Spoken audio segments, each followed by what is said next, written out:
بسم اللہ الرحمن الرحیم۔ السلام علیکم۔ جمیل نام کا ایک ساقی تھا جو بازاروں میں مٹی کا برتن لے کر گھومتے ہوئے لوگوں کو پانی بیچتا تھا۔ اس کے حسن اخلاق اور صفائی ستھرائی کی وجہ سے تمام لوگ اس سے محبت کرتے تھے۔ ایک دن بادشاہ نے اس کی بات سنی اور اپنے وزیر سے کہا، جاؤ اور جمیل کو میرے پاس لے آؤ۔ وزیر بازاروں میں اسے ڈھونڈتا رہا یہاں تک کہ وہ اسے پا کر بادشاہ کے پاس لے آیا۔ بادشاہ نے جمیل سے کہا، آج سے تمہیں اس محل سے باہر کوئی کام نہیں ہوگا۔ تم یہاں میرے محل میں کام کرو گے، میرے مہمانوں کو پانی پلاؤ گے اور میرے پاس بیٹھ کر اپنی مشہور حکایات سناؤ گے۔ جمیل نے کہا، سننا اور اطاعت آپ کی ہے میرے آقا۔ جمیل اپنی بیوی کو خوشخبری اور آنے والی دولت کے بارے میں بتاتے ہوئے واپس آیا۔ اگلے دن اس نے اپنے بہترین کپڑے پہنے، گھڑا دھویا اور بادشاہ کے محل میں چلا گیا۔ وہ دربار میں داخل ہوا جو مہمانوں سے بھرا ہوا تھا اور ان میں پانی تقسیم کرنے لگا۔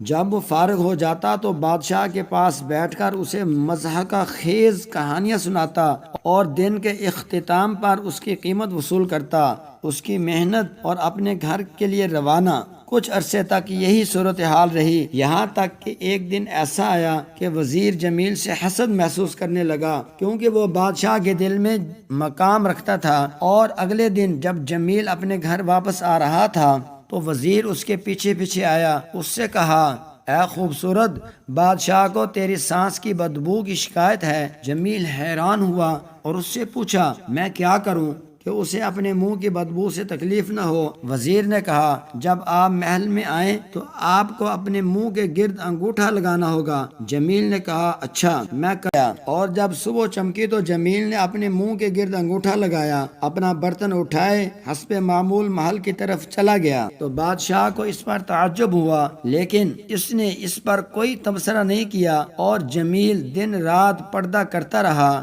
یہاں تک کہ وہ دن آ گیا اور بادشاہ نے اپنے وزیر سے جمیل کے پردہ کرنے کی وجہ پوچھی۔ وزیر نے کہا، مجھے ڈر ہے جناب، اگر میں نے آپ کو بتایا تو میرا سر کاٹ دیا جائے گا۔ بادشاہ نے کہا، تمہیں مجھ سے امان حاصل ہے، جو تمہارے پاس ہے کہہ دو۔ وزیر نے کہا، جمیل نے آپ کی سانس کی بدبو کی شکایت کی ہے۔ بادشاہ پریشان ہو کر اپنی بیوی کے پاس گیا تو اس نے اسے خبر سنائی۔ اس نے کہا، جو شخص کل یہ کہے گا وہ اس کا سر کاٹ دے گا اور ہر اس شخص کے لیے مثال بن جائے گا جس نے اپنے آپ کو تجھ سے محروم کرنے کا کہا۔ اور کل بادشاہ نے جلاد کو بلایا اور اس سے کہا کہ جسے میں نے اپنے محل کے دروازے سے گلاب کے پھولوں کا دستہ اٹھائے ہوئے دیکھا اور اس کا سر کاٹ دیا۔ اور بار ٹینڈر نے ہمیشہ کی طرح صبح کے وقت حاضری دی اور پانی تقسیم کیا، اور جب اس کے جانے کے پاس گیا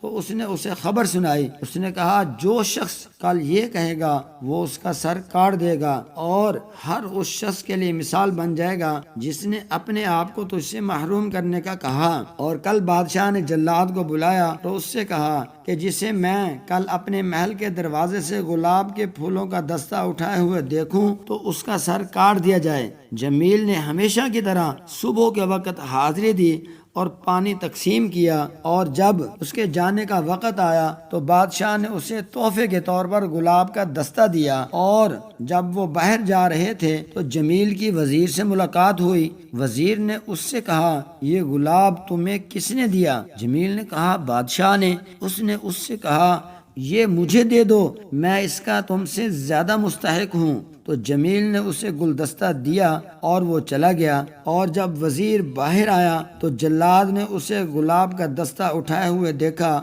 اور اس کا سر قلم کر دیا۔ اگلے دن ساقی ہمیشہ کی طرح نقاب پوش اپنا گھڑا لے کر آیا اور وہاں موجود لوگوں کو پانی بانٹنے لگا۔ بادشاہ اسے دیکھ کر حیران ہوا کیونکہ اسے لگتا تھا کہ وہ مر گیا ہے، اس لیے اس نے اسے آواز دی اور اس سے پوچھا، اس پردے کا کیا حال ہے؟ جمیل نے کہا، آپ کے وزیر صاحب نے مجھے بتایا کہ آپ میرے منہ کی بدبو کی شکایت کر رہے ہیں۔ اس نے مجھے حکم دیا کہ میں اپنے منہ پر انگوٹھا رکھوں تاکہ آپ کو کوئی نقصان نہ پہنچے۔ اس نے دوبارہ پوچھا، اور جو گلدستہ میں نے تمہیں دیا تھا؟ جمیل نے کہا، وزیر نے لے لیا۔ اس نے کہا کہ میں اس کا تجھ سے زیادہ حقدار ہوں۔ بادشاہ نے مسکرا کر کہا، بے شک وہ تم سے زیادہ اس کا حقدار ہے، خیر خواہی اور رنجشیں نہیں ملتی، بے شک اللہ خیر خواہی بانٹنے والوں کے ساتھ ہیں۔